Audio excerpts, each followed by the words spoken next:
porque em certa época do Brasil, nos anos da chamada República Populista, né, entre 1945 e 1964, tinham 3 partidos que ficaram célebres à época, e eram partidos nesse sentido, ideológico, você sabia quem era quem.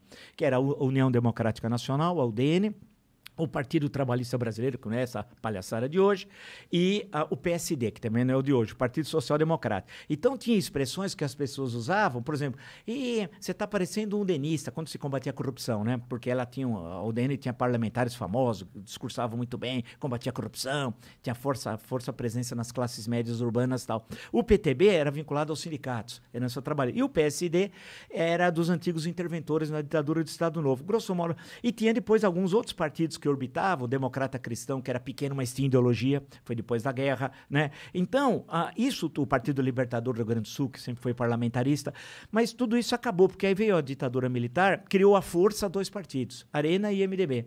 Arena era o partido do governo e o MDB devia ser a oposição.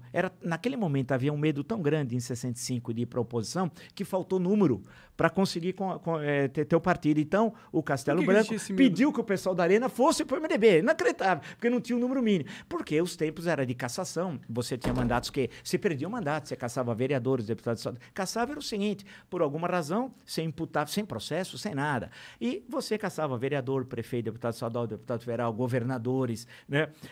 Outras pessoas que estavam, como, por exemplo, milhares foram expulsos das Forças Armadas depois de 64. Os que mais sofreram no meio civil foi muita gente, mas foi no meio militar. Você pode listar cerca de 3.000, 3.500 que perderam na aeronáutica, no exército e na marinha seus postos. E aí o cara da aeronáutica, tem um deles, o Oswaldo França Júnior, que depois, já falecido, virou um grande escritor, o cara era da aeronáutica, tal, piloto lá, foi demitido em 64, que entrou nos atos, foi cassado. Onde ele ia arrumar emprego? Na época o Brasil tinha poucas empresas. Uma é a Varig, que era famosa, a Varig foi uma grande empresa, uma super empresa. Tinha a Varig, tinha a VASP, e acho que eram essas duas. Tinha umas outras que eram... Aí ele ia lá, o senhor trabalhava antes aonde? Eu estava na FAB. Eles me caçaram. Você acha que os caras diziam, nada, você não tinha onde trabalhar, cara. Você pegava caras super qualificados, aí tinha que se virar. E o cara se virava corretor, outro não sei o que, pau. Então a perseguição foi muito grande durante o regime. E mais ainda quando veio em dezembro, dia 13 de 68, 13 de dezembro de 68, o ato institucional número 5, que agora os bolsonaristas extremistas, que são os bobalhões, eles nem sabem o que é o AI-5. Uma vez até uma pessoa até me contou, falou para a pessoa que queria pôr o AI-5, você sabe que teve 4 antes? Porque se teve 5, teve 4 aqui. E você sabe que foram 17 que teve depois aqui? Né? Teve mais 12 e tal? Nem sabia. E nem sabe o que é o ato institucional, que é o ato mais arbitrário da história brasileira. O presidente pode fazer tudo e a justiça não aprecia os atos do presidente. É tão absurdo como... É um ditador. É um ditador, como na Constituição do Império, tinha lá um artigo 99, que a pessoa do imperador é inviolável e sagrada. Sob ele não pesa responsabilidade alguma. Ponto. Pô, aí, cara, se ele é uma figura sagrada e não tem... no AI-5, na República, foi alguma coisa assim. Então, claro, as pessoas ficaram com medo. É a mesma coisa com outras palavras. Sim, com outras palavras, exato. É um jeito de institucionalizar uma... É o arbítrio, é um arbítrio o maior possível. Aí quando depois acabou o AI-5 e tal, ainda no regime militar, aí criaram-se 5 partidos políticos, né? Que era o PDS, que foi o sucessor da Arena, né? Aí o MDB, colocaram o P na frente e virou PMDB, que era antigo. O PTB foi recriado, mas foi Ivete Vargas, que fazia política em São Paulo, que ficou com a sigla, e o Brizola estava voltando, ficou 15 anos exilado, mas ela ganhou no TSE. Aí ele criou o PDT, e surgiu o PT. E o PT foi criado em 1980, né, como um partido na época de viés socialista. Tanto que o número do PT inicialmente nas eleições, por exemplo, em 82 em São Paulo, Lula foi candidato a governador, derrotado. Era o número 3, era assim. E ele falava, vote no 3 porque o resto é burguês, tal. Essa era a palavra de ordem. Depois as coisas mudaram, né? Mas aí eram 5 partidos. Aí veio a redemocratização de 85, 86, aí ampliou-se o leque. E aí foi criando. Tanto que na eleição de 89, 29 anos depois da última eleição, que foi em 60, eleição direta para presidente, foi, puxa, para mim, para minha geração, a gente imaginava que nunca mais ia votar, né, para presidente da República, que desde 60, aí em 89 foi a que teve mais candidatos, teve 22 candidaturas, né? Puta merda. Os debates tem no YouTube, vale a pena assistir trechos, debates fantásticos, que tinha os personagens políticos super tradicionais e pessoas caricatas também, tinha de todo tipo. Era melhor antes? Sim, era. A qualidade política? Sim, era. Como eu sou historiador, né? Historiador é meio nostálgico. nostálgico, eu sou santista também, então são dois problemas, né? Que deve ser lembrado. Na época do Pelé, foda, né? É duro ver agora, o cara não dá passe de 3 metros, mas os políticos eram melhores, a formação da elite política brasileira, isso explica o rápido crescimento econômico, porque você tinha políticos, homens públicos, na maior parte, que entendiam o que estava acontecendo, né? E que tinham boa formação e entendimento do que estava ocorrendo no mundo. Porque a gente tem que lembrar que nós não estamos fora do mundo, né? A gente tem a mania de olhar para o próprio umbigo. E ousadia, né? Quando eu citei o caso do JK, do Juscelino Kubitschek, você imagina essa questão da capital, porque essa questão da mudança da capital está em todas as constituições da República desde 1891, que é a primeira. Era mudar a capital do Rio para o interior. Por que mudar para o interior? Era pra fugir da população. Não, essa é uma lenda, viu, que criaram. Na verdade... Não faz sentido. Na verdade era a questão seguinte, primeiro, em termos estratégicos, militares, era um problema você ter a capital à beira-mar, né? Então, Madrid não é à beira-mar, você vai pegando várias tal, né? De capitais importantes, não era Londres, etc. O ataque marítimo foi Paris, para a capital, né? Claro, então havia essa questão, mas havia uma questão da interiorização do desenvolvimento. Era ocupar o oeste, que era, né? Se você for pegar, um dos meus livros foi sobre o estado de São Paulo. No final do século XIX, o mapa de São Paulo chegava até Bauru. De Bauru para frente era assim, sertão desconhecido. Ninguém sabia o que tinha. Quando você olha o centro-oeste, então, era mais ainda, precisava ocupar tudo aquilo. Então, a construção de Brasília ali já era uma questão que vinha do final do século XIX, era antiga. Ele cumpre a promessa das constituições. E era essa questão de interiorizar o desenvolvimento. Dessa forma, você construiu estradas Belém Brasília, né? Fazia toda essa vinculação do litoral com o interior, levar o desenvolvimento econômico para o interior, ocupar o interior, que também tem a questão estratégica militar, que o Brasil tinha problemas em relação à sua ocupação, e a questão do progresso. O Brasil crescia para diabo. Porque o otimismo não é aquele otimismo babaca, né? Não, era otimismo real, porque o país crescia e precisava ocupar seu território. Vamos se preparar para um futuro próximo que está vindo aí. Que era o próximo milênio, que é o que nós estamos vivendo. Por isso que a capital é tão revolucionária. Você pega em termos urbanísticos, é uma cidade que não tem paralelo no mundo, não tem esquina. Brasília não tem esquina. Para nós, a tradição das cidades precisa ter esquina, né? E não tem. Você olha os edifícios públicos, a radicalidade. Parece que, se você olha o Palácio do Planalto, parece que ele paira no ar e tal. E ele inventou, o Niemeyer, que era um gênio da raça, a Praça dos Três Poderes. Ou seja, vai ficar tudo aqui, ó. Um aqui, o Legislativo, o Congresso Nacional, portanto, o Supremo Tribunal Federal e o Palácio do Planalto, né? Isso é uma grande sacada. Você vai nas grandes capitais do mundo, raramente você vai encontrar numa praça, ou quase nunca, os três poderes. E sempre a transparência, porque no Palácio do Planalto é todo envidraçado, não mostrar que o poder é transparente, etc. Tal.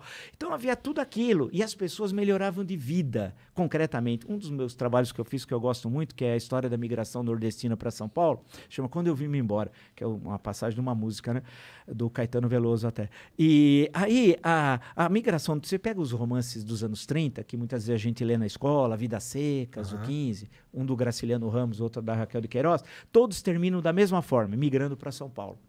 Que era seca. Você está naquela seca do cão, você está lá o semiárido brasileiro é o semiárido mais populoso no mundo e você não tem futuro, porque você vive numa pequena cidade, quem manda é o coronel. Se você não fazer o que o coronel quiser, você tá frito.